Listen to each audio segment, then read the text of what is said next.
समाज प्रबोधन आणि विनोदाचा सुंदर संगम म्हणजे भारूड. संत एकनाथ महाराजांनी भारुडातून लोकांचे लोक प्रबोधन केले. तर चला आपल्या समोर घेऊन येत आहे भारूड हा लोक कला प्रकार. इयत्ता 3री आणि 4थी विद्यार्थी आपण सर्वांनी टाळ्यांच्या गडगडात स्वागत करूया.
काय झालं बा?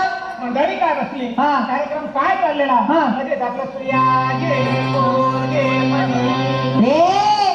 तुझ्या घरामध्ये काय चोरी करायला आलं बापरे. काय? काही जातं का काय झाले? बरं. तुझ्या घरी काही चोरी करत नाही, काही टाकत टाकत नाही. हा. थोडं बाकरीचा कुठका देखील जात आहे. बाटलीचा कुठका पाहिले इकडचे तिकडचे लोक येतात आणि आपल्या मराठी माणसाला परिषद करतात. इकडचं तिकडचं म्हणताय का मला? बघ अरे भाऊ, तुझ्याच मराठी मातीमध्ये जन्माला आलेलं छोटस संस्काराचं फुल आहे. भारूड म्हणते मला. भारूड? हा. आणि ही काय भानगडे? भानगड? अरे माणसांनी भानगडी करू नये म्हणून संतांनी काढलेल्या प्रबोधनाच्या कारखान्याचं प्रोडक्शन म्हणजे भारूड. देण्याकडे भाकर भाकर गिकरी काही नाही. काय ना? हा. अरे नाही द्यायचं ते देऊ नको. पण मी काय म्हणतो ते ऐकून तर घेतली की नाही? हा. कारण तू जर ऐकून घेतलं ना हा. तर तू विरोधला हसू आला भाऊ तुला? मला कसं काय अरे म्हणतो? तुलाच नाही, इथं जमलेल्या सगळ्यांना बुरगुंडा होईल. बुरगुंडा म्हणजे तुला काय वाटलं? मुलं बाळ अरे भाऊ, बुरगुंडा म्हणजे लेकरं बाळा नाही. अरे बाबा, बुरगुंडा म्हणजे आमचं भाषेमध्ये बुरगुंडा या शब्दाचा अर्थ आहे ज्ञान. तुला ज्ञान होईल की 4 युगाने 10 अवतार आमच्या दर्ग्यामध्ये असतात. तुझ्या आहे तुझं पाशी, परंतु तू जागा चुकलाशी. आणि तीच चुकलेली जागा दाखवण्यासाठी संतांनी ग्रंथांचं, भारुडांचं, वाङ्मयांचं निर्मिती केलेलं आहे. भाऊ मला सांग, एखाद्या ग्रंथ तुझं झालं, त्याचा दुसरा आवृत्ती करताय, भारूड जर फाटायला लागलं त्याचा झेरॉक्स करून ठेवताय. परंतु मला सांग भाऊ, ज्या ग्रंथांचा संस्कार करून देण्यासाठी या नरध्याची प्राप्ती मला परमात्माने करून दिली, या नरध्याचं झेरॉक्स मशीन झालं का रे भाऊ? तयार नाही नाही म्हणून म्हणतोय मी की तू जर माझं ऐकलं ना तर बुरगुंडा होईल वैया.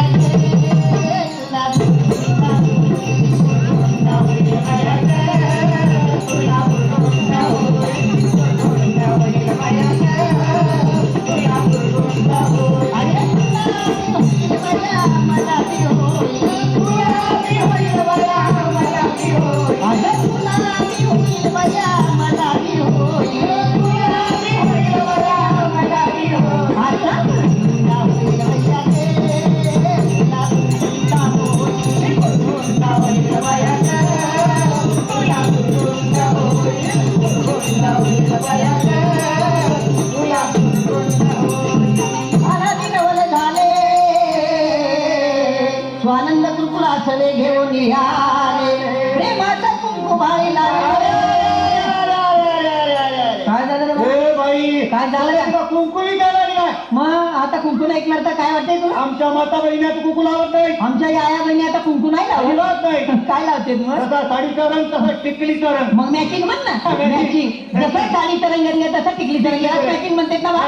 पण खरं सांग भाऊ, या वरच्या रंगांचं मॅचिंग तर कधीही करता येईल, परंतु संसारामध्ये खरा आनंद, खरं सुख भोगायचं असेल तर नेचर मॅचिंग असं वाटत नाही वाटत. नेचर मॅचिंग असेल तर या वरच्या रंगांना महत्व आहे. मी म्हणत नाही आई माझं कुंकू लावून तुझं टिकली लावून होतो, परंतु टिकलीच्या रूपानं सौभाग्याचं दान किती तिकडे वाटत फिरतं आमचं माऊली. अरे भाऊ, सकाळी उठलं, बाथरूम मध्ये गेलं, बाथरूमची भिंत सौभाग्यवती भव.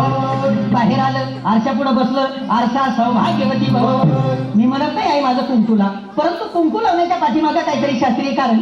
कुठं लावलं जाते कुंकू? कुंकू हे कपाळावर लावलं जातं. अरे भाऊ, कपाळावरच लावलं जाते, परंतु आग्नेय आणि ब्रह्मरंध्राच्या मधोमध्ये पेट्युटरी ग्लँड आहे, ज्याच्यावरती कुंकू लावल्यामुळे आमच्या महिलेचं मानसिक संतुलन कायम राहतंय. कारण महिलेचा मेंदू अतिशय संवेदनाक्षम असते आणि महिला मेंदूच्या संवेदना कायम राखण्याचं रडारचं काम जे कुंकू करतंय. म्हणून म्हणता येईल कपाळावर कुंकू लाव, कारण कुंकू हे चिंचोका आणि हळदीपासून बनलेलं असतंय. एखाद्या वेळी इंचू चावला नाही रे भाऊ तर चिंचोका उगाळून लावून बघ, विंचवाचा धर उतरवण्याची ताकद त्या चिंचोक्यात आहे. मग खरं सांगाय, जर विंचवाचा धर उतरवण्याची ताकद त्या चिंचोक्यात आहे तर त्याच चिंचोक्यापासून तयार झालेलं कुंकू जर तुझ्या कपाळावर लागलं तर तुझ्या डोक्यावरचं टेन्शन नाही का कमी होणार? बघाई बघ तुला कुंकू लावायचं सांगितल्याबरोबर पुरुषांनी टाळ्या वाजवायला सुरुवात केलं. पण पूर्वीच्या काळी आमच्या पुरुषांना बी शेंडी होता ना रे भाऊ. आता आहे शेंडी काय सापडत नाही. आता नाही शेंडी. शेंडी म्हणजे काय? शेंडी म्हणजे लांब केस. हे भाऊ शेंडी म्हणजे लांब केस नाही. अरे बाबा शेंडी म्हणजे माणसाच्या मेंदूरूपी टीव्ही मध्ये सद्विचारांचं प्रक्षेपण करणारा अँटिना. आता त्या अँटिनाच राहिलं नाही तर कसं रिमिक्स घुसणार नाही बाबा.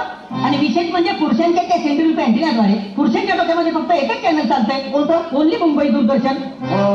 म्हणजे पुरुषाला एकच काम असतंय की नाही, महिनाभर ड्युटी करणे आणि महिन्याचा पगार एका तारखेला घरामध्ये आणून बायकोच्या हातामध्ये देणे. पण त्या आणलेल्या पगाराचं जीवनभराचं व्यवस्थापन आमच्या याला करावं लागतंय. आणि ते व्यवस्थापन करताना घराचं घरपण राखताना मला सांग आई, तुझ्या डोक्यामध्ये किती प्रकारचे चॅनल चालते? लेकरांचं संगोपन आहे, मुलांचं शिक्षण आहे, मुलींचं शिक्षण आहे, सासू सासऱ्याची सेवा आहे घरामध्ये असले तर. हे सगळे चॅनल तुझ्या डोक्यामध्ये व्यवस्थितरित्या प्रक्षेपित होण्यासाठी तुझ्या डोक्यावरचा हा जो केसांचा आंबाडा आहे ना काय, हा डिश अँटिना आहे. आता मला सांग, या डिश अँटिनाच्या कार्या जर ब्युटी पार्लर मध्ये जाऊन तू कमी केल्या तर तुझ्या मेंदूरूपी टीव्हीच्या पडद्यावर मुंग्या नाही काय ना?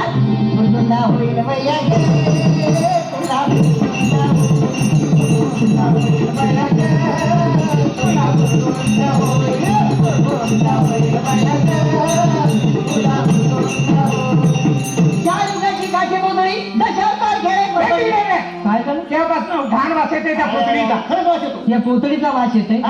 अरे भाऊ ही पोतळी नाही, अरे ही पृथ्वी आहे.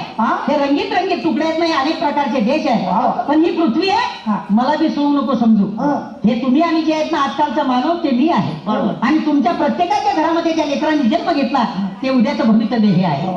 अरे बाबा माणसाला सुरक्षित ठेवण्यासाठी पृथ्वीवर पूर्वीच्या काही डोंगर होते, नद्या होत्या, पशु होते, पक्षी होते, प्राणी होते. पण माणसानं स्वतःच्या सुखासाठी या पृथ्वीला सगळं बर्बाद करून टाकले. ती बर्बादी म्हणजेच माणसाची बर्बादी आहे. म्हणून तुला सांगताय, आज तुझे काही कमवतं ना ते याच्यासाठीच ना रे बाबा. याला चांगलं राहायला घर मिळावं, याला चांगलं सुख मिळावं याच्यासाठीच ना.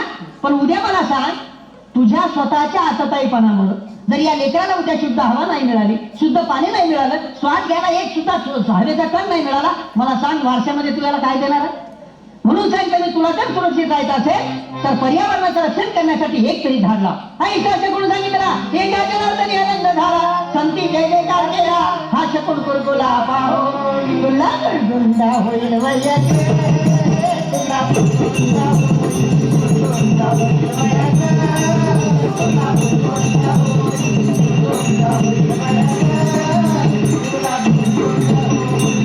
बोला विठ्ठल विठ्ठल विठ्ठल